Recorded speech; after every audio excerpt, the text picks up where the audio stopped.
Good evening and welcome to our Live on the Sofa with event. Tonight, myself and Vic will be joined by former midfielder Jonathan Smith. And as usual, any questions, please pop them in the chat below and we'll ask as many as we can later on. So without further ado, I'll bring Vic on.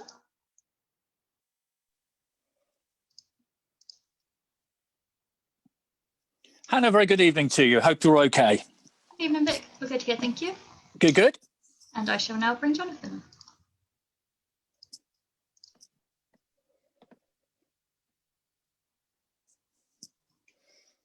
Perfect. Good evening. Good evening, guys. How are you doing? Evening, Jonathan. All right. Perfect. I'm now going to disappear. I will leave you in Vic's very capable hands to conduct the rest of the interview this evening. And I'll be back a little bit later on with some questions. Hannah, thanks very much indeed. Just a reminder that perhaps later tonight, but definitely in the next 24 hours, this will be uploaded to our YouTube channel as well. So you can watch it either on Facebook tomorrow or indeed on YouTube as well. Jonathan, welcome. Thank you very much indeed for joining us this evening. Yeah, thanks, Vic. It's great to be here. Can't wait to talk football and, reminisce about some great times. Yeah, we'll get to a rather memorable season for you very shortly, but we're going to talk about your career as well. First and foremost, you're at Chesterfield at the minute. We were just discussing before this, you're playing at Boreham Wood tomorrow, but you've had a bit of a problem with isolation. Is that right? Yeah, we've had a bit of COVID in my household, so I've had to isolate for the last 10 days. But I'm all fit and well now, back in training and, hoping to be involved tomorrow night in the game at Boreham Wood. And how's it going at Chesterfield? Yeah, we had a bit of a tricky start. We've had a change of manager recently. Got a guy called James Rowe now, and he's changed quite a few things, and results have been picking up a little bit. And it's a crazy time to be playing football. With no fans, it's very different. But like I said, we have picked up, and we're working our way up the league. Good. Well, we'll get to more about Chesterfield in a little while. Of course, John Sheridan, now manager of Swindon, former Chesterfield boss as well. You'll remember from that day at Wembley. Another subject we'll talk about, I'm sure, a little later. Let's go back right to the beginning then. And I love these quirky facts. And I was looking through several interviews with you. You were born in Preston, but you've never played at Deepdale. Is that right? Yeah, such a shame. I'm still hoping that I might get that chance one day. Every cup draw, I look for that draw, and a couple of times I've just missed out, due to league positions and stuff like that. But Deepdale is where I grew up watching football. It's a special place, and my dad used to take me from a young age, and hopefully one day, there's still time. I might get the chance to run out and play a game there. Well, let's hope so, because, it's always if it's a dream of yours to do that, it's always a great thing if you can actually succeed in that. You started at Morecambe then. You went through the youth system, didn't you? Tell us about Morecambe at that point. What were they like? Were they a league club, or was that before they were in the league? That was before they were in the league. I was there when they got promoted to the league, which was a great experience at such a young age. I wasn't a regular player, but I was sort of involved in the squad that got promoted, and it was nice to see that. But it was just a good place to start for me. I had a manager called Jim Harvey who was just really good for me. He believed in me. As a young player, you need someone, to give you the opportunity, and he certainly did that. He threw me in there and he gave me the chance to play at such a young age. So were you involved in the Wembley game with Exeter, or were you just a squad member? What was the situation with you then? Just a squad member. I'll only have been 17, 18 at that point, but I was at the game and, as part of the squad, but I didn't make it on the pitch. But, it was like I said, it was as a young player, it was just good to be involved at that point and see what, success felt like. Yeah, I live not far from Exeter, so they remember that game, obviously, with a slightly different view to Morecambe fans do. So from Morecambe then, actually, we should say you're involved in a penalty shootout against Grimsby. Is that right, on your debut? And didn't you do rather well in that? Yeah, it was a dream debut, to be honest. I got told I was playing. It was only a Johnston's Paint Trophy. I'm not sure what it was called back then. It might have been the Auto Windscreen. It was that long ago, but I was given the chance to play. There was only a couple of thousand there, but it was a special moment for me. My dad was there. We played some great football that night, and he ended up going to penalties. And fortunately for me, I scored the winning penalty. It was in off the post. I remember it like yesterday. I remember the goalkeeper, as I walked up, Steve Mardenhall, his name was. Don't know if you remember him. But he said to me, I've saved 5 penalties already this season, young'un. And the nerves were going, believe me. But fortunately, I hit it well enough to hit the post and went in. And, it was, like I said, it was a great debut, a great feeling, and, a good start, to my career. Well, Swindon, Steve Mildenhall, of course, he was at Grimsby. That's right, isn't it? Yeah, that was him. Yeah. So he's as a young player to score a penalty in that, a first team environment. It just felt like I'd arrived a little bit. I felt like I got the respect of some of the older pros there at the time, sort of Jim Bentley, Chris Blackburns, some big players and characters who sort of looked up to at the time. David Perkins, another one. So it's just nice to play my part, as a young player. Chris Blackburn also played for the town, if I remember rightly. So then you go out to Fleetwood, who at that time were in the Northern Premier League. They weren't where they are now. So you're getting a good grounding in non-league football. Yeah, went out to Fleetwood on loan. I think it was a bit unfortunate that Jim Harvey had a heart attack before one of the games. So we had to go off for a length of time, and a new manager came in, brought in a few experienced players, and it sort of knocked me down the pecking order a little bit. So Sammy McElroy sort of sent me on loan to Fleetwood, but I think it did me the world of good. It introduced me to men's football, properly, week in, week out. There was some tough games on tough pitches, and, even then Fleetwood were an ambitious club, and it was just good to get some games and get some, proper men's football. Yeah, I suppose that is the difference, isn't it? If you're, of a tender age, I mean, we see a lot of players going out on loan at the moment, but the step up from youth football to men's football is quite big, isn't it?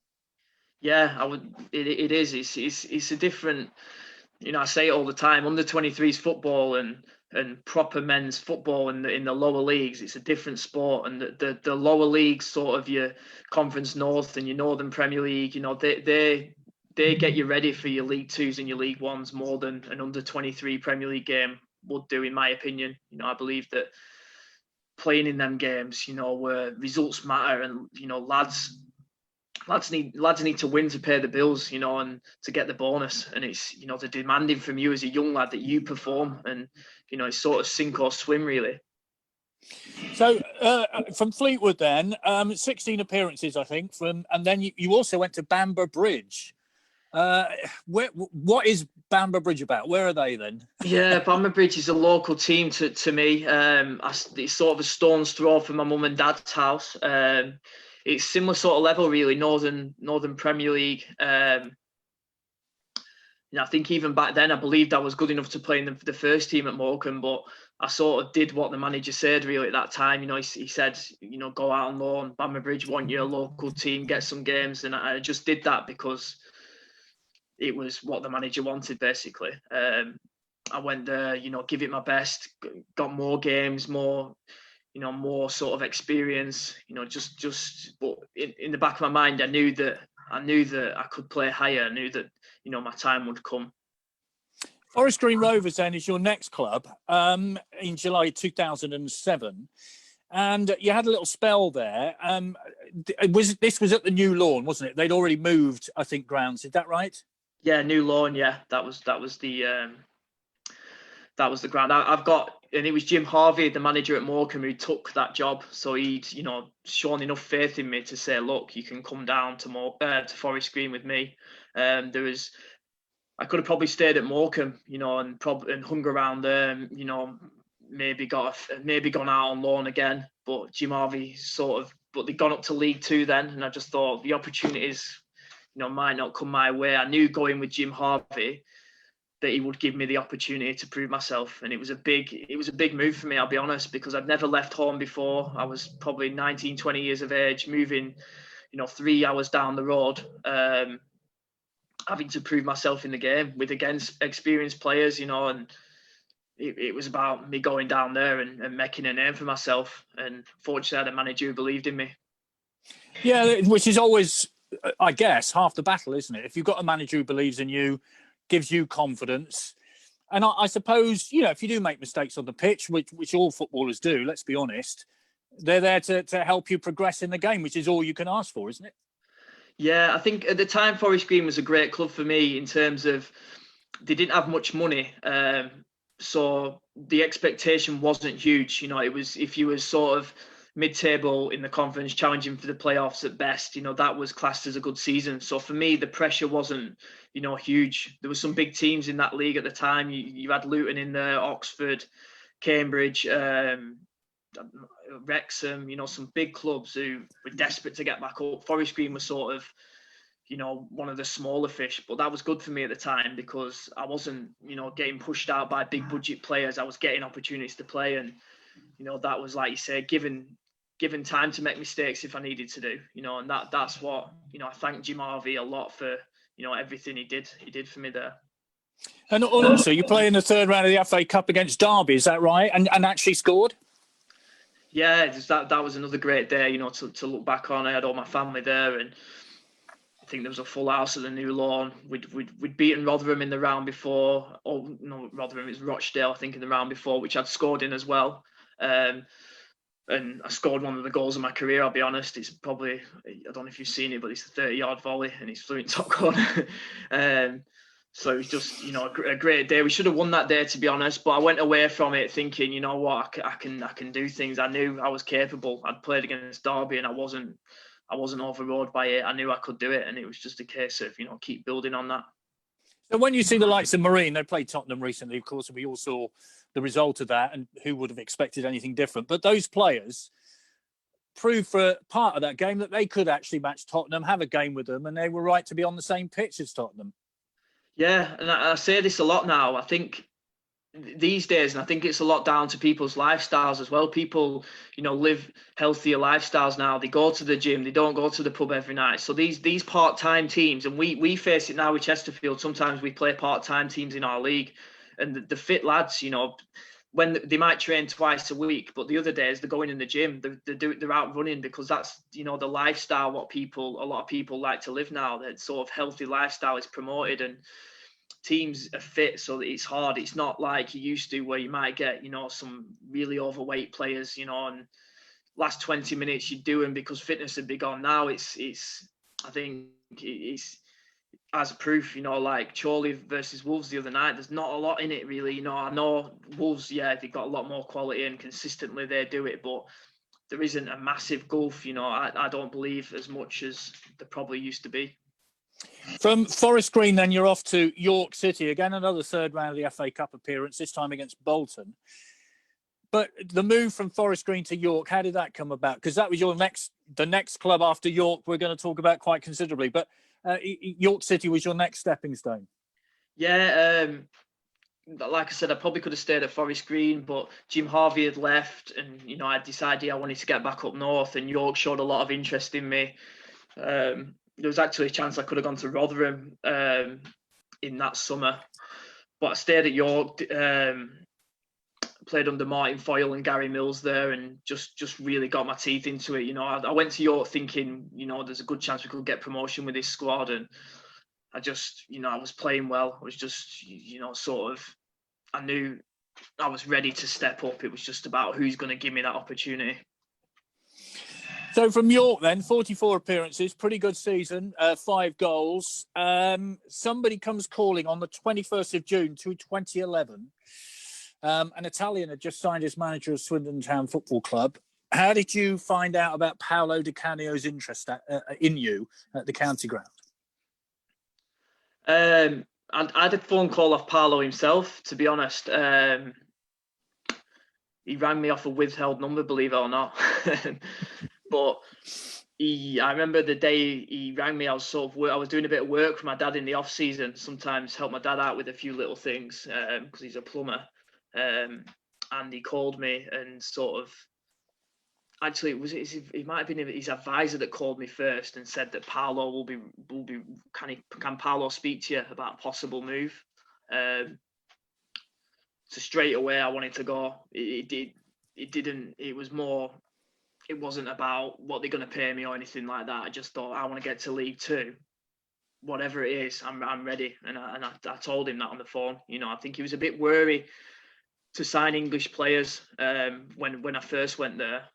hence all the, a lot of foreign players coming in. It was a bit worry about sort of the attitude of an English player, but I'm grateful for him taking a chance on me, that's for sure. Yeah, what was it like to know that somebody like Paolo Di Canio was interested in you? Because, obviously a legendary Premiership footballer. He's been around, played for Celtic. He's played, at the top level of the game. What's it feel like to know that somebody like that is interested in you? Yeah, it's a compliment. But I think I wasn't sure how I was going to go. I didn't know what he was going to be like. I didn't know if he was going to be out of his depth as a manager at this level, because I knew these lower leagues were tough. It was more, I knew I was ready at that point. I was ready to step up to the Football League, and it didn't matter who the manager was. I was going to prove myself. No one was going to stop me proving myself at that level. That's just, the mindset I had at that point. Fortunately, I had a great manager in the end. Paolo was, fantastic manager who's, I've took things that I've learned off him, long into my career. Unfortunately, I got the chance to play for him. And some of the things that he introduced, you kind of, you're used to the non-league mentality in terms of preparation, things like that. But we often hear tales of how, he banned certain food substances, all this kind of thing. How did you find it when you first moved there? Yeah, it was a big change, but I'm used to working hard. I've worked so hard for everything I've got in football. So anything he chucked at me, I was ready for it. It was tough. I'll be honest. The pre-season trip to Italy, was probably two of the hardest weeks of my life. In terms of football, because he worked us so hard. Really tough sessions, mentally tough.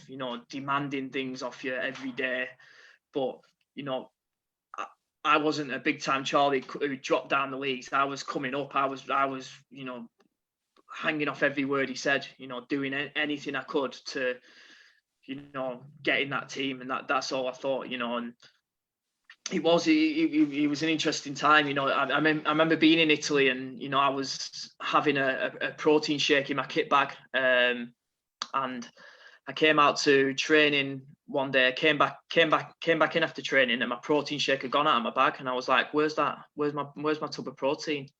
And the manager called me in to go and see him, and he pulled the protein out in his office and said, "Why are you putting this SHIT in your body? This is no good for you." And just things like that. Just saying you don't drink this, and he just slung it in the bin. And that was his attitude. You need to do everything right. In his mind, this protein, was no good for me. So you threw it in the bin, and that was it. I just thought, right, fair enough. That's just his way. You mentioned the foreign players. It was Alberto Camazzi came in, of course, Lanzano, the goalkeeper. Was there a problem with that in terms of language? How did that all work? I lived with Alberto in the hotel for the first few months, and that, to be honest, he's a brilliant guy, and I learned so much of him. He's had a career in, Serie A. He was telling me stories about, Paolo Maldini and players like that. It's just he taught me loads. I think, unfortunately for him, he was an outstanding professional, and he was ripped to shreds. He had a great body. His legs just couldn't handle the hectic League Two. He just couldn't get round that. I think I can see the reason why Paolo brought him in, because he was, amazing professional, great guy, unbelievable experience. And, I learned loads from him in the short space of time, like I said, but just League Two, just wasn't for him. And it was a shame. Yeah. Right. Well, there we are. You get into the league campaign. Callum Kennedy gets the first goal under Paolo Di Canio with a penalty, a 3-0 win over Crewe. Great start, but it was a bit of a stumbling start after that, wasn't it? And how was it for you that first few weeks? Yeah, it was.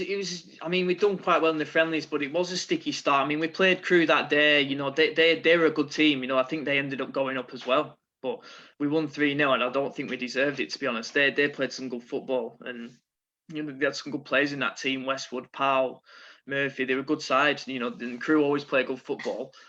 And I don't think Paolo was happy.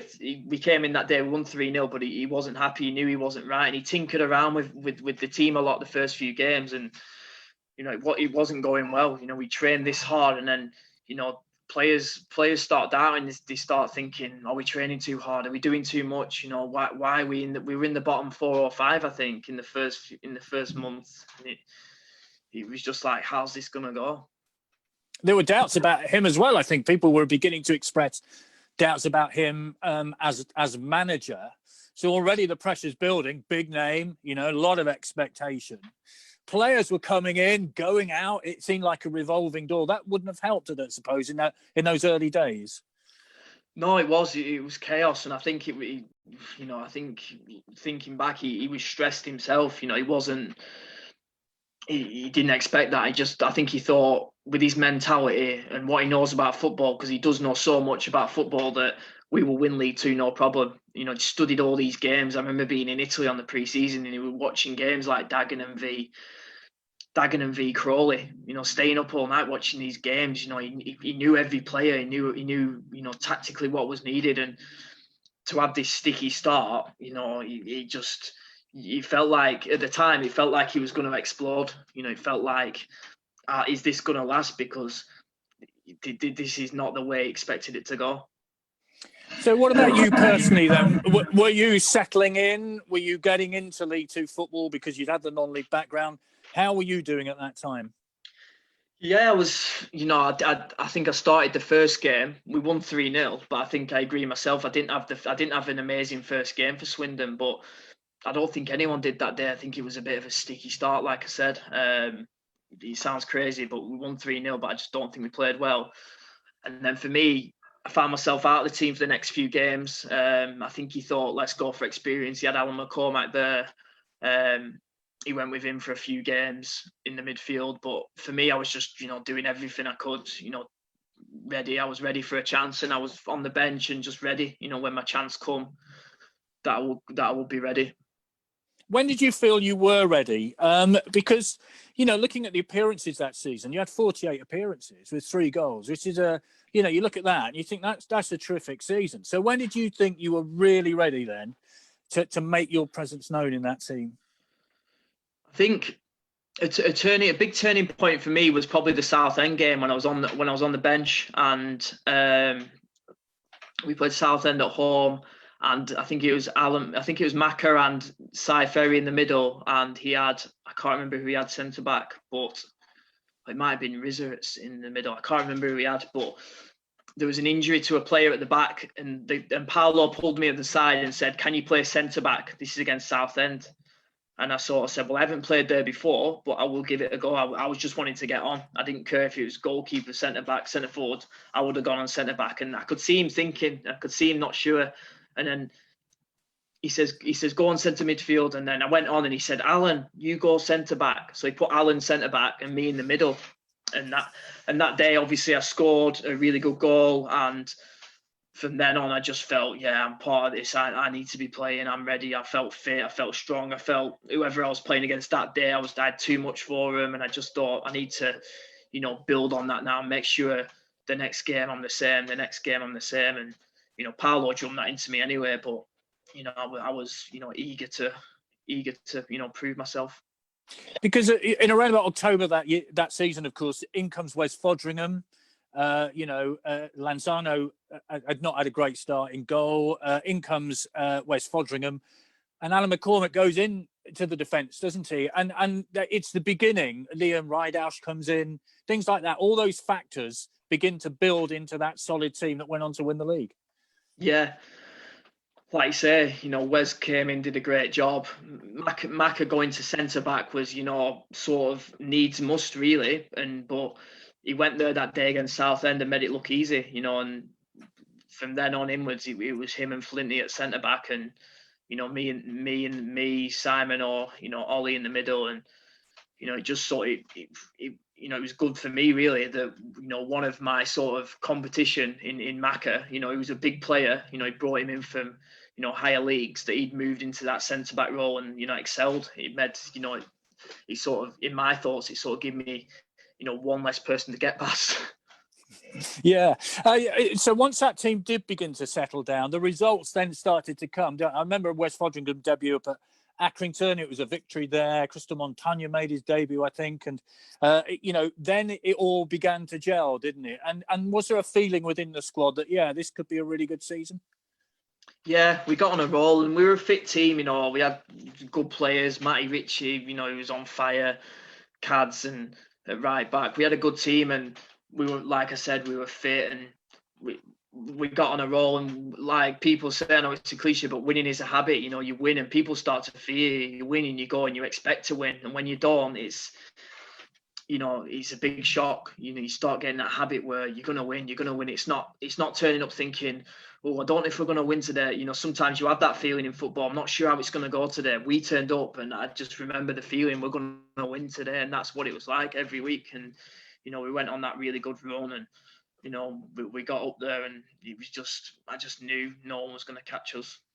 There was we should mention, of course, there was a pretty good cup run in this time as well, wasn't there? And, one of the great games I always remember is the 4-1 victory over Huddersfield in the first round of the FA Cup. That was a really terrific team performance that day, wasn't it?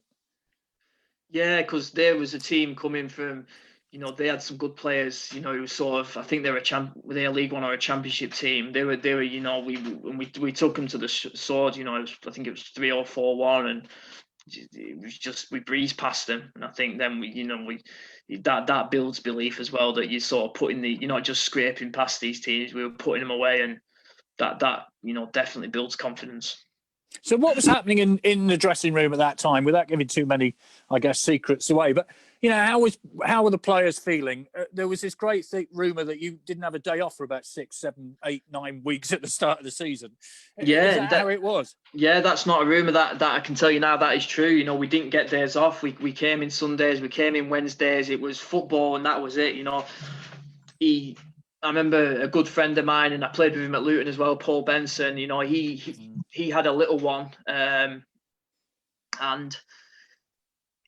I think he was hoping for a day off, because of his wife had given birth or whatever. But he was the only advice he was given for the managers. You come in every day and you sleep in a separate bed, so you don't lose sleep. He was so obsessed with results and making sure the team were physically, mentally right. He had his fitness coach going around. We had a Claudio fitness coach, and his top guy, worked at big clubs, and he was, what do you eat tonight? What do you drink tonight? All the time checking what you're doing, where you're going, and that they were just so obsessed with, results and the sort of this Italian mentality, drilling into the lads, that it was chaotic time. I think there was stuff happening every day, as you've heard, from previous people. There wasn't a day went by where something didn't happen. I mean, and you personally, you've come into this and there's this storm going on really at the county ground. The fans are really getting behind the team. This is a fantastic time at Swindon Town. We're seeing these players come in. Lucas Maguire comes in, people like that. Big signings, really, for the football club. And did you think, right, well, I've made exactly the right move. I've made the step up. I'm arrived in league football. When was the moment you felt I've arrived in league football? It's a tough one to say. I mean, we had a game at Bristol City in the League Cup early on. I don't know if you remember, we won 1-0, and I played that game, and we were the better team, and I felt good that game, and I felt fit, and I just the manager had was tactically very good, gave me great coaching and great advice, and I just felt a part of it, and I just wanted to keep going. Really, I didn't want. It was always for me. I don't want to lose my place. I want to be in there. I want to. That's how I felt, and I think I was probably one of the only ones who didn't miss a session the whole season. We were training every day, and I would never miss. And it ended up probably going against me in the end, that because I just relentlessly trained so hard for the whole season. I didn't pick up an injury, so I never missed anything. And I think it took a toll on me in the end, mentally and physically. Now, this cup run that I mentioned, a 1-0 victory at Colchester, and then in the third round, you meet a team from the Premier League, as they were then, Wigan Athletic. Now, this is a big game. Of course, Wigan were to go on and do rather well in the cup competitions, but this was Swindon against Wigan, county ground, packed out. Wigan go ahead, get a penalty, but then one of the great cup performances from Swindon that day. What are your thoughts on that one? What are your memories? remember an unbelievable atmosphere. You know, one of my good friends from Preston, Martin, who, you know, he was at the game and he always mentions that game to me. You know, he's a big Preston fan and has seen loads of big games, but he always mentions that game to me. What a game that was, Swindon Wigan. You know, great atmosphere. You know, and it's a memorable game for me. Just for the atmosphere more than anything. You know, all four sides ground, all Swindon fans. You know, you had a few Wigan fans in the corner, but just urging us on. You know, getting us that win. You know, I think there was only going to be one winner that day with the crowd behind us that we had. You know, it was fantastic, memorable atmosphere, and you know, stuff like that. Now I'm playing at the moment with no fans. You know, you look back to stuff like that and you think, wow. Yeah, they got a penalty. They take the lead. Alan Connell gets the header, doesn't he? Makes it one apiece. Then Matt Ritchie hits a screamer. And at the time, we all think Matt Ritchie scored this, but he didn't, did he? Your mate Paul Benson got the touch. Yeah, Benno made sure everyone knew that it was his goal. But fair play, like I think that was it Benno's one of Benno's first games for the club, you know, and you know Benno's a great guy. I've got loads of time for him, still speak to him now, and you know that was a great moment for him, and for me it was just great to be part of that. You know, it was a great day, and you know I just remember Paolo's reaction. It was like we'd beat. I mean, it was a great win. We'd beaten Wigan. He was celebrating like we'd won the cup. You know, he was absolutely delighted with that. What was it like in the dressing rooms afterwards? I would imagine it was bedlam, wasn't it? Yeah, you can imagine what Paolo's like. You know, beating his chest. We are champions. We are this. You know, he's very, very intense guy. But I think, you know, it was for me. It was just brilliant to be part of that. You know, such a charismatic guy. You know, it just rubbed off on all the team as well. Obviously, that cup run came to a conclusion at Leicester, didn't it? In a 2-0 defeat. But the rest of the season, you're still going in another cup competition, of course, which is the Johnston's Paint Trophy. And that final at Wembley, what are your memories of that? Because you had tremendous backing from Swindon fans. We're all going up there expectant. You know, we've had a great record at the old Wembley, 3 appearances, 3 wins. We go to the new Wembley, all expecting us to beat Chesterfield, who were a side struggling under John Sheridan. And it all goes painfully wrong. What are your memories? Yeah, he's not. I've not got good memories of that day at all. I'll be honest. It still hurts me to the day. You know, I think for us that day we'd played. I think we played Torquay on the Tuesday or Wednesday night, which was a big promotion sort of game. And that night, I remember marking Ewan O'Kane. Don't know if you remember him, but he's now at Leeds. We put an amazing shift in. I remember thinking we put everything into that game. Not only was it a promotion battle game, it was you need to play well because we got Wembley at the weekend. You want to keep your place. It was that sort of feeling. And we beat them 2-0 and we played so well. And I think, like you say, I think we went there expecting to win. But, you know, Paolo probably admit himself, he made a couple of strange decisions that day. He gave a couple of debuts to people who, you know, trained once with us and, you know, left people out. It was sort of a strange team selection, but I still expected us to win. You know, I had a lot of family there and friends there, and I do feel now like they came down and, you know, after the game, I was so quiet. I didn't want to speak to anyone. I didn't want to interact with anyone. You know, my family were like, oh, well done, you know, we're proud, this and that. But for me, I didn't feel like that. And, you know, I think for me, I need to get back to Wembley and win just to, you know, erase that. Because I think when I'm in Chesterfield now, I see pictures of that day. And there's actually a picture of the game up. And there's a picture of me on the Chesterfield wall, you know, sort of tackling one of the Chesterfield lads, and obviously all the pictures around it with the cup and all that sort of stuff. And it's just Chesterfield themselves. I speak to Chesterfield fans and they expected to lose that game. They went there just for the day out, really. They didn't expect to win. So for us to lose that day, you know, it still hurts me. That must be really great at your club. Wandering around, seeing pictures of that day. Every day. Yeah, I can imagine that would be something that would be. Do you secretly go up and punch it occasionally? I mean, you must do, mustn't you? Like the lads asked me about it, and you know, they said, "Oh, you played at Wembley against Chesterfield." I was like, "Yeah." I said, "Don't talk to me about that game because it just. I don't think I played well myself. I don't think the team did.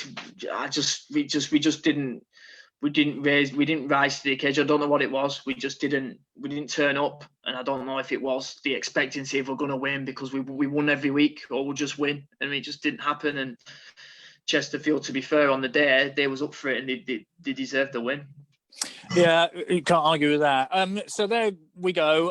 That's out the window. We should say, of course, that Paolo has to deal with some personal tragedy that season as well, doesn't he? Losing both his parents, and that can't be an easy thing to deal with for the manager either. No, I knew like Paolo obviously had things going on, but he didn't really let that sort of onto the players. He was still there every day, as intense as normal.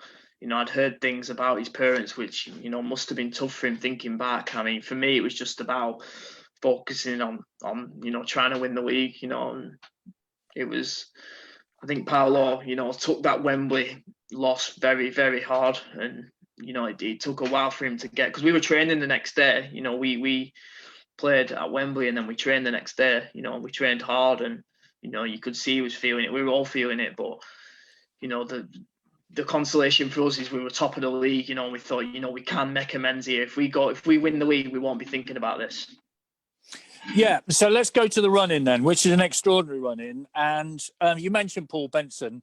One of my great memories of that season is at Morecambe, ironically, at Easter. I think it was Good Friday that season, when in a last minute, it's a dead ball, the ball's going out, but Paul Benson chases that ball down. It was that sort of determination and effort that we saw from that team that season. That, to me, that was one of the great moments of the campaign. And you mentioned he was a vital signing, wasn't he? Yeah, Benno's brilliant at what he does. He was brilliant for Swindon. When he came to Luton, I told the lads when he was coming at Luton, I was already there. I said he will be brilliant for us. He will get us up, and he did. He's just that. He just knows the level. He works hard. He's a good guy off the pitch. He's come from non-league roots a bit like me. He will work. Till he drops. A great guy, and he did fantastic for us. So let's get towards the conclusion of that season then, and a remarkable day when you clinched the title at home against Port Vale. I've got pictures behind me of the aftermath of that when you're all celebrating. Tell us about that 5-0 victory to clinch it. I mean, if you're going to clinch a title, might as well do it like that, aren't you? Yeah, great day, to lift the trophy, and to do it in style like we did. It was it was a fantastic day. I think we'd got promoted the week before at Gillingham and lost, but the celebrations on the pitch weren't the same because Paolo was so angry with us for losing and not, getting the result. He didn't care about promotion that day. He was like, he wasn't involved in any celebrations. But the big one to win at Port Vale, to win at home to Port Vale in front of our own fans and do it the way we did, it was a special day, and it's a memorable one. A memorable day in my career to. Thinking back now, with the scenes, it was fantastic. You'd had a terrific season, so you would expect that you would have a crack at League One the following season, but it didn't quite work out. What happened? Yeah, I think I would have loved to have stayed and had a crack at League One.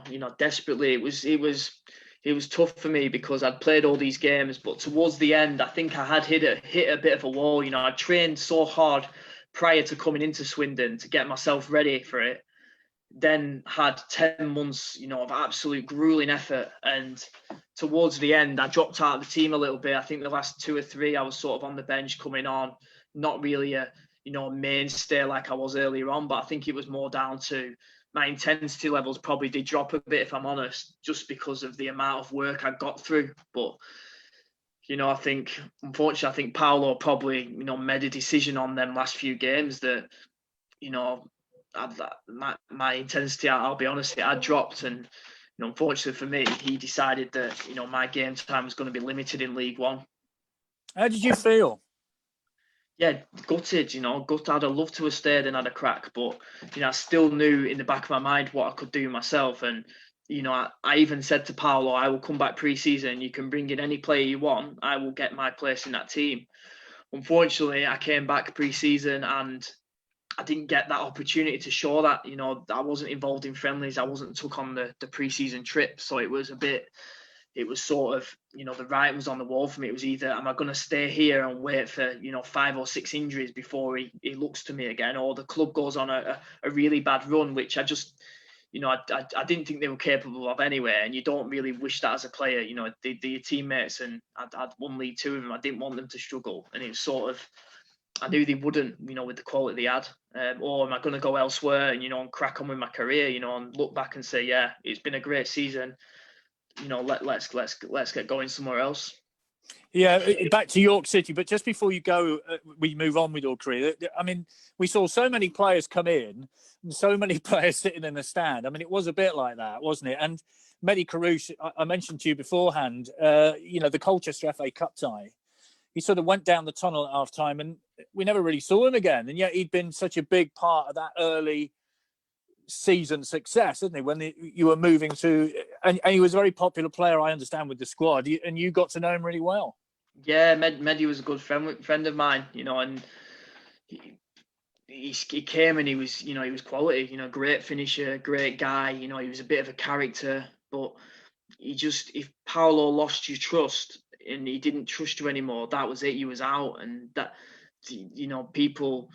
You had to be very careful with how you dealt with Paolo if you wanted to stay involved, because he was quick to fire you out. If he thought you weren't doing what he wanted, and if you were going to disagree with him, you had to be clear on, you were going to be right. And Mehdi, I don't know, the full extent of what happened with Mehdi, but like I said, he ended up at Oxford, and it was a shame because he did play a big part early on, in getting us to where we wanted to be.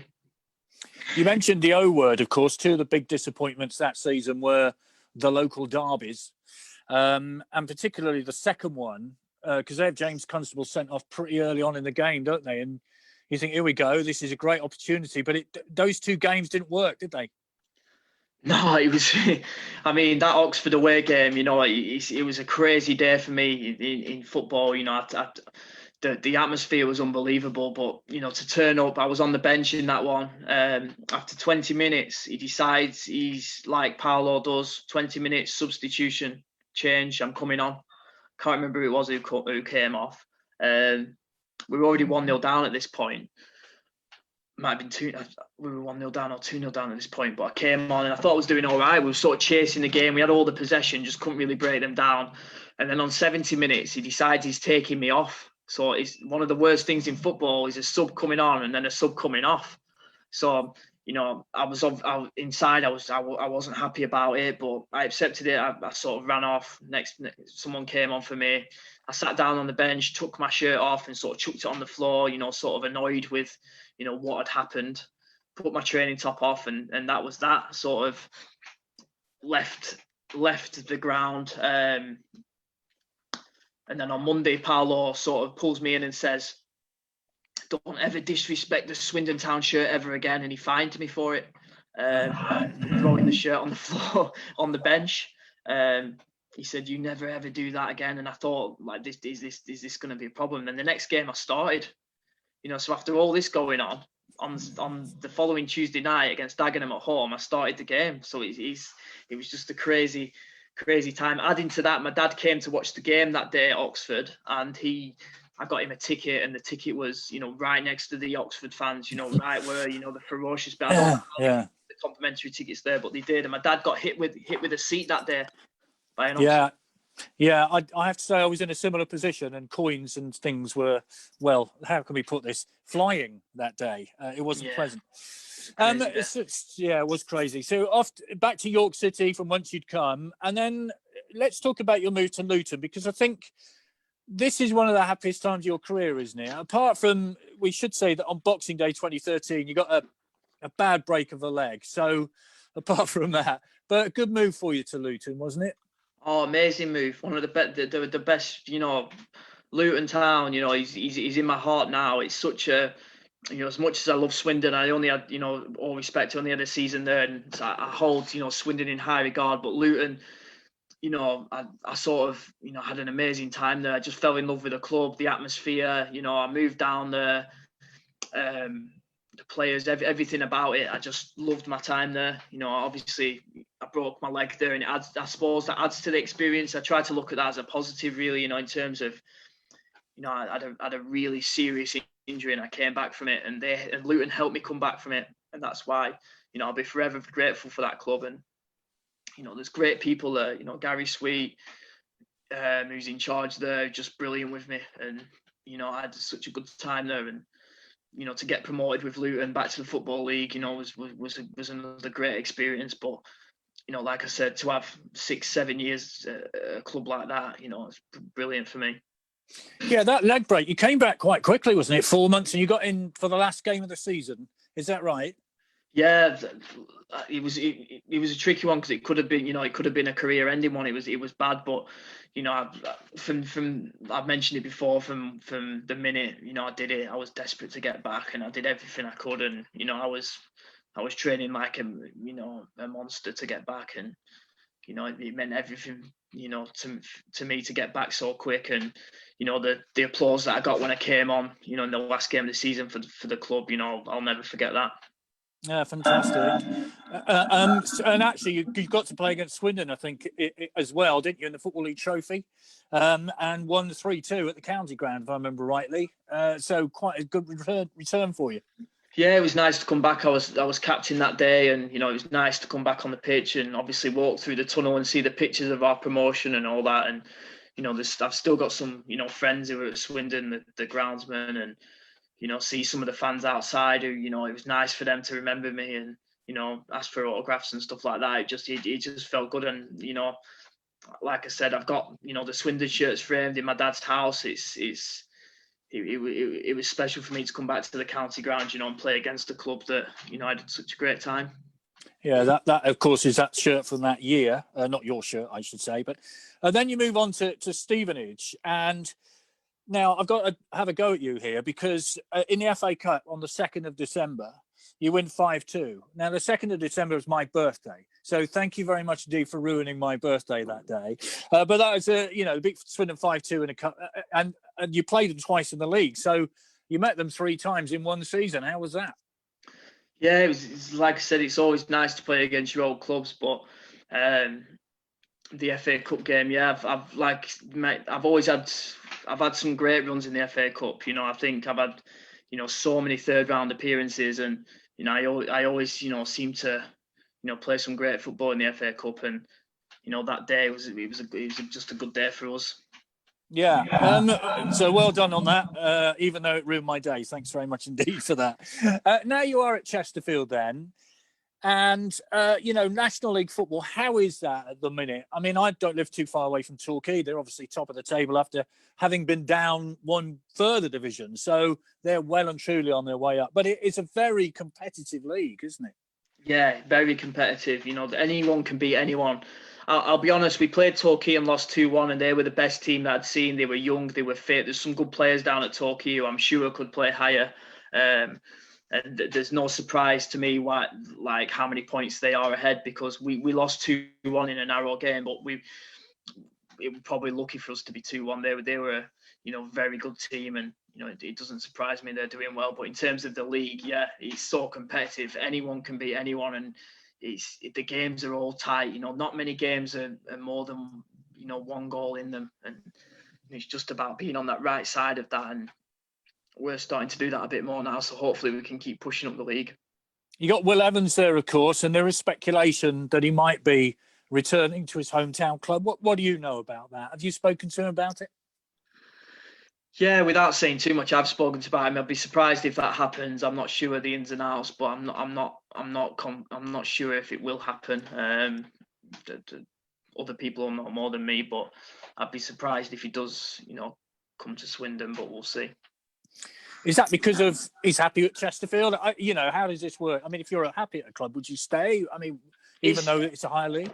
I think Will's from Swindon. Well, Will's from the area. He's a Swindon fan. I just don't know if it's down to finances or if there is. I don't know what interest there is from Swindon. You know, I don't know what, you know, if there is strong enough interest to make it happen. I'm not sure. Okay, fair enough. I won't push you any further on that. In terms of your career then, we've spoken to Fabrizio Picaretto on this particular series, and you've had contact with him recently, because obviously, you remember him well from your time at Swindon, and there was a possibility of you going to Sweden at one time, wasn't there? Yeah, Fabrizio, I sort of speak to him a little bit on social media. He's a good guy, and I got on with him well at the club, and he was doing some coaching out in Sweden, and in the summer, with all this sort of COVID-19 stuff going on, it was a bit sort of touch and go whether I was going to be going back to Chesterfield, in terms of, we didn't even know if the league was going to go ahead and things like that. But fortunately, I got it done. But Fabrizio made contact about the possibility to go to Sweden, which was interesting. So we had a good chat about, we had a good chat about all sorts of things, the past, how we're getting on now, and yeah, there was sort of a chance that I could have, gone there. What are your long-term ambitions then? Are you to play as long as possible, I guess? But when that moment comes when you decide to put the boots up, are you looking to go into coaching? How are you feeling about that? Yeah, it's a tough question, and I ask myself this a lot. I'll be honest. I'm 34 now. I'm 35 this year, and I played a lot of games, and I still love it. I still love the competitiveness. I'll be honest. I'm not enjoying it as much without the fans. It's not the same for me. I think the crowd, brings out the best of me. I think Luton fans and probably Swindon fans as well probably, understand why, the type of player I am. But I think I have got a degree in sports journalism, which I did whilst playing. There's a couple of things that interest me. One is sort of PE teaching that I potentially could go into. But I would, or be open to staying in the game, in sort of coaching and management route if the opportunity comes. But it's sort of difficult at the moment with all this going on, how to sort of, view my future really. Yeah, we've seen today how tenuous the manager's life is, don't we? With Frank Lampard being dismissed at Chelsea the day after he wins a cup tie, so job security is not something that you could look forward to if you became a manager, I guess. No, that's the thing. But I suppose, it's a great opportunity to stay in the game and have a go at it. I feel like I've got a lot of knowledge about, especially with the lower leagues, League Two, National League. I feel like I've got, great knowledge about it, and it's just sort of getting an opportunity really. But whether that comes or not, we'll have to see. But, whatever happens, whether I be a manager or a coach, I will, sort of keep my eye on with football, whether it's doing a bit of commentary here and there, or, going to watch games myself or scouting, because, I do love the game so much. Do you feel that people are lost to the game? Some of the top players don't come back into football, do they? Do you feel that football sort of doesn't use ex-players enough? It's tough because, most people will say to you, what you're going to do when you retire, I suppose you're just going to do coaching, aren't you? But, coaching, the opportunities to be a coach and a manager in the Football League, is the few and far between. And it's about, sort of getting an opportunity at that. And then players sort of drop out and end up doing other things because that opportunity isn't there. And then that's what they do then, to sort of, whether they're a fireman or a policeman or whatever they do, whether they're a teacher, once they start doing that, that's their life. Then I suppose at the top, a lot of them who've, earned the money, maybe they could be used a bit better in terms of, keeping them in the game. But it's just, are the opportunities there? It's tricky. What's your main memory at Swindon? What would you say was like the top moment for you? Many memories, I guess, in that one season you were there, but is there one that really stands out for you? I think to top it off, to win promotion at home and beat Port Vale, that was a great day. Just for the memories of, having the trophy in your hand, in front of a crowd, that isn't, amazing. When you lift the trophy and 10,000 people, scream, it's an amazing feeling. But I've so many great memories. It's hard to choose. The memorable games against Wigan, Bristol City, Port Vale, Southend, scoring my first goal for the club. you know, there's so many. The Northampton away game, I don't know if you remember that. That was yeah. The Paolo Di Canio run down the pitch. What did you think when that happened? Yeah, it's just a crazy one, you know, to score a winner so late, and you know the manager just set off on a lot of managers. You know, our manager did it at the weekend. We scored a late winner and he come running down, but it's just not. It just never be the same as when Paolo did it. It was such a, you know, moments. You know, you try and you know, treasure. Yeah, what did the players think when that was happening? Who's that bloke running down the pitch? What's going on? I think the lads were just thinking, "Don't let him jump on me," because if he gets hold of you, I've seen him in the gym. He's not a guy to be messed with.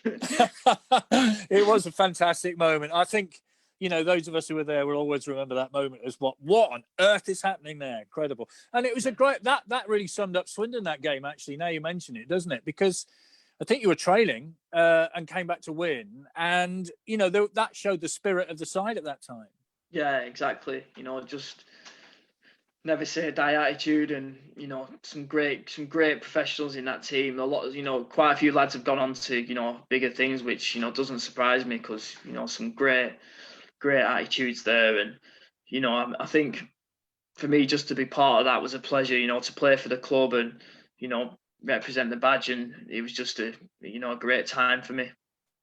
Well, Jonathan, thank you very much indeed, and we wish you well for the remainder of the season, of course, with Chesterfield. And you know, it is difficult for everybody who loves football at the minute. Us fans desperately want to go and watch football. We can't because of obvious reasons. You want to play in front of fans, and actually, the nuts and bolts of playing a game is not easy either, is it?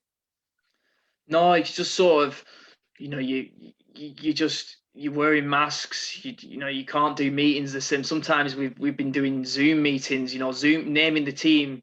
He'll do a team meeting, tactical meeting on Zoom the night before the game. You know, just because you don't want the lads together just in case of this and just in case of that. And he's so different. But the big thing for me is just the fans. You know, without the fans, it's just so different for me to play in. And I know when you play football as a kid, there's no fans there, but you know, as a professional, when you run out and there's fans there, it just brings so much to it for myself.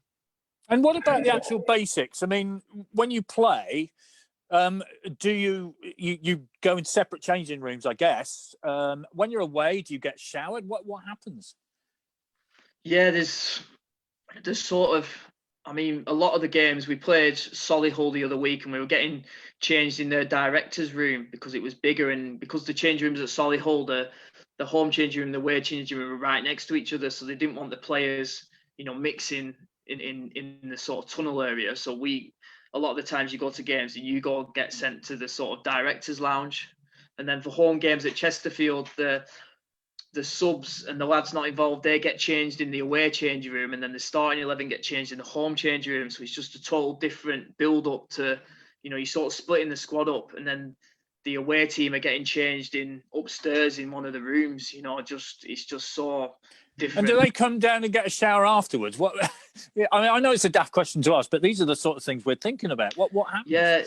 There is a shower area upstairs at Chesterfield. What they use, I don't think it's that great. It's like 1 or 2 showers, but they use that. They use that at the moment. It's just there's no handshakes before the game or anything like that, which you can understand why. It's just gel your hands, this and social distance, and only so many lads allowed in this room and that room, and it's just so many rules to follow. Bring your own towels, bring your own kit. Sometimes, you know, earlier on in the season, we're having to wash our own match kit, so we'd play and then take our kit home and then bring it back for the next game, stuff like that. And then some lads would forget socks or something, and it was just it's chaos, you know. And I guess there's no testing at that level either, is there? That's the big problem, I think. You know, the clubs aren't testing us, so lads are probably carrying the virus and then playing because, you know, they don't know they've got it. You know, a lot of people don't have symptoms, a lot of people do, but then the ones that don't just carry on going to football, and then all we get is a temperature check, you see, and then we play, And then sometimes we play against teams that are part-time, and these lads have got jobs, so they're going out to work all day in their environment, wherever they are. They might be a teacher, they might be a nurse, they could be anything. And then they're coming to play us, on a Tuesday night, say your Altrinchams or teams like that, say your Weymouths, these part-time teams. And then it's just like, it's getting spread, So I think it's difficult without the testing, but that's another thing to talk about. Yeah, just finally, you mentioned that you'd had it in your household, but everything's all right. Is it all is well? Yeah, fortunately, we're all right. I mean, a lot of the players, to be honest, I think I probably brought it in from football because the amount of players that went down with it in our team, So I don't know if I brought it in or anything, but everyone's all right, fortunately. Well, that's good to hear. Jonathan, thank you very much indeed for your time. It's been fascinating hearing your experiences. And I know, people from Luton will be remembering you fondly. So appreciate your time. Thank you very much indeed. We'll welcome Hannah back into this, but thank you once again. No, thanks, Vic. Really enjoyed it. And just wait for Hannah to return. And there she is. Oh. Yes, I've got loads of questions that have been coming in for you. So we'll start off with, Steve has asked, why don't former players sort of think about going into refereeing? Yeah, that is a good question. But, from a couple of lads that have tried to do it, they find it difficult to get in because I don't think the referees want ex-players in there. And they sort of want you to start at sort of lower league, so you want you to start at Sunday league level, and they're saying it can take 10 years to get into the football league. So a lot of lads are finishing at say 35, 36, and then they're getting told, well, for 10 years you've got to do this refereeing just to get to the football league. They don't want to help you through it, I think, and that's what puts the players off. That it's going to take me 10 years to be a ref, basically. That's surprising, actually, that players could go from playing football in the league and then to consider going into refereeing, that they don't want players to do that. No, they don't. Cool. So we've got plenty of questions from your time at Swindon. So Anthony has asked, in your year at Swindon, at what point did you know that we were going up? Is there a particular game or moment that you knew in yourself? I think, as talked about before, I think the Northampton game was a big one because we didn't really play that well that day, and then to get a late winner, it just felt like, it's happening this year. Even today, we've not played well. We've scored a late winner. It's just everything's going for us. So I think one that springs to mind would be that one. Yep, I think that was the one that Anthony mentioned as well. That's certainly one a few people remember. So what is the main thing that you've learned from Paolo? And going for us, so I think got a lot of feedback about that. So two-part question here. Sorry, Vic. So what is the main thing you learnt from Paolo? And do you see him or Fabrizio coming back into management in English football? Well, firstly, what I've learnt from him, I've learnt so much. I think the big one for me is the mentality, just the winning mentality, what you need to be, in his words, a champion. The discipline and the resilience and, what you have to do to be, a top professional. Because even him at the time, he would join in training on Sundays at whatever age he was, 46, and he was the best player. And it just shows, what it takes to get to the top, really. And I think that's the big one, the mentality. I think I've took that into, the rest of my career. And the other part was I would love to see them get back. I always say to people, Paolo Di Canio would be great for the right club, because his knowledge of football, as I've mentioned before, is second to none. He knows about every position, every player. He gives it his life, So I always say sometimes when jobs comes up, Paolo would be perfect for them. It's just about whether he would want to come back into it or, whether he sees himself, managing again, because I honestly do think it's a waste not seeing him in football because he's such a character and he's such, such a winner that he'd be an asset to, any club if they can handle him like Swindon could. Yeah, absolutely. So in your time at Swindon, did you interact much with Lee Powers, so the chairman, whilst you're here? How was that? With Lee, I don't think he was the chairman when I was there. I think it was was it Darren Ray? What was his name? Darren Ray, was that his name? I can't. Jeremy Ray. Jeremy Ray, that was it. Yeah. He was the chairman when I was here, and to be fair, we did have a lot of interaction with him, and he was such a good guy, such a nice guy.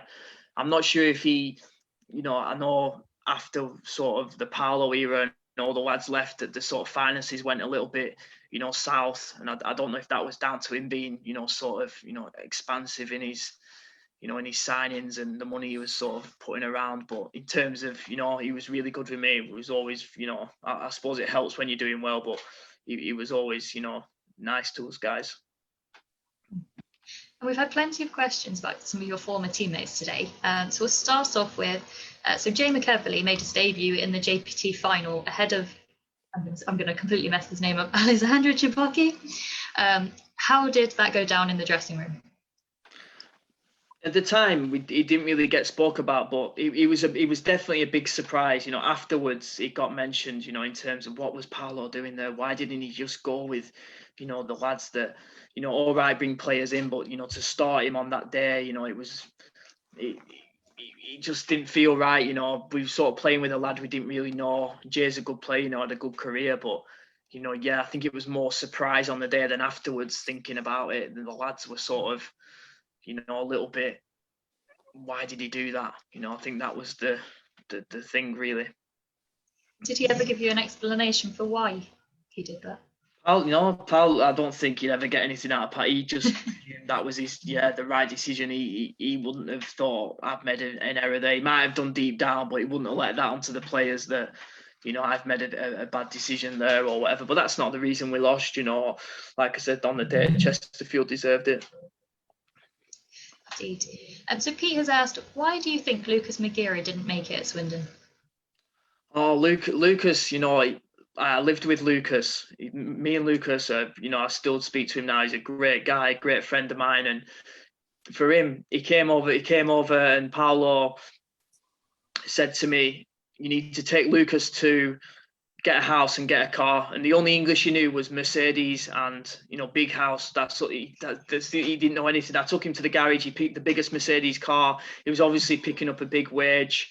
But he's like a gentle giant, and he was technically really good. It was just, I think it was a similar sort of situation to, like I said, with Alberto, that League Two was such rough and tumble. And, I think strikers in League Two, they want you to be sort of mobile, and Lucas was more target man, get it into him late, and he was struggling to adapt to it, but it was a massive change for him. I helped him as much as I could, but his English weren't great. He couldn't cook. I'd cook his meals most nights. It was a big change for him. I think in where he'd come from, his wife used to do everything for him. So he came over here sort of on his own and couldn't watch any TV because he didn't understand any of it. So there were no Netflix or Wi-Fi or anything. There probably was Wi-Fi then, but there wasn't stuff, like there is now, YouTube and all that. It was more, the only thing he liked to watch was if there was football on, because he didn't have to understand it. And so what are your memories of the time some of the team went out to celebrate Alan McCormack's new child? Yeah, that was an interesting time. Fortunately for me, that day I didn't go out. I think I can't remember if I'd gone back to Preston. For some reason, I didn't go because I'm quite, I got on with all the lads and I did go out now and again with them. But that particular night, I didn't go out. So for me, I sort of escaped it a little bit. So I can't remember if I went back to Preston to see my family after that game, because I think we got promoted or something had happened. But yeah, the lads went out, and I think Paolo didn't take too kindly to it. But yeah, I think it was after the Plymouth game, wasn't it? It was 1-0 at the county ground, and on the Saturday, and I think it was after that, if I remember rightly, when then Aldershot was the game the following Tuesday, when lots of people were left out and the reasons weren't given why. Would that ring a bell? He didn't like us going out, but we went out, like we probably went out more than people realised. We were top of the league, we were winning. Like a lot of us, like myself at the time, were living in Swindon on our own. Lucas as well on his own, Mehdi on his own, loads of lads who because you're in every day, you couldn't really travel any distance, so you had to be in and around. So we were winning all the time. We were going out a little bit into the old town and celebrating. We were, but that particular time, it got caught. It got caught out. I don't know how, but Paolo must have found out they'd been out, and then all hell broke loose. Fortunately for me, that particular night, like I said, I wasn't out. Many other times I was, but that particular night I wasn't. So you've mentioned a couple of them already. Are you still in touch with many of your former teammates from Swindon? I'm in touch with. I've chat to Mac and McCormack now and again because I've played against him quite a lot since. Mehdi I still speak to a little bit on WhatsApp. Lucas the same. Who else would I be chatting to? Liam Rydosh. I got on with him really well when he was here, when he was at Swindon, just because he was from up north and we sort of travelled home together a little bit. So I still chat to him a little bit, but I think that's about it really in terms of. It's funny, you spend so much time with people, and then when you leave, it's strange. You sort of join a new team, and then you meet more new people. It's crazy like that with football, but I do try and stay in touch when I can. And like I said, I've played against a lot of them since, and stuff like that. And I think Mehdi is actually watching this evening. I think we've seen a comment of one of his impressions of Paolo, so you might want to check that out later. But so what's the story? We were chatting before the live about Mehdi and his Oxford kit. Oh yeah, Mehdi, like I said, he was an unbelievable talent, great finisher, great player. And he used to spend a lot of time with me and Lucas at the house, and, we sort of, got on with him really well. He's a great guy to be around, just cracking jokes, such a character. And he had a little bit of a fallout, ended up going on loan to Oxford, which was, at the time a decent move. It was local for him because it was difficult for Mehdi because if you're going to go out on loan, he's in a foreign country, doesn't speak great English, so he needs to be somewhere localish. Oxford was local. Chris Wilder, top manager.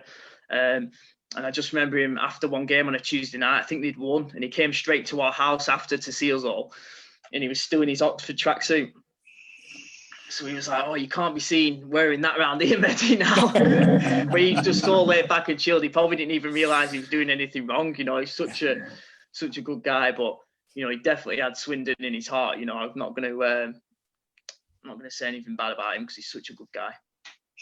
I'm surprised you let him in if he still had his Oxford tracksuit on. And just to finish up, so where do you keep your League Two winners medal?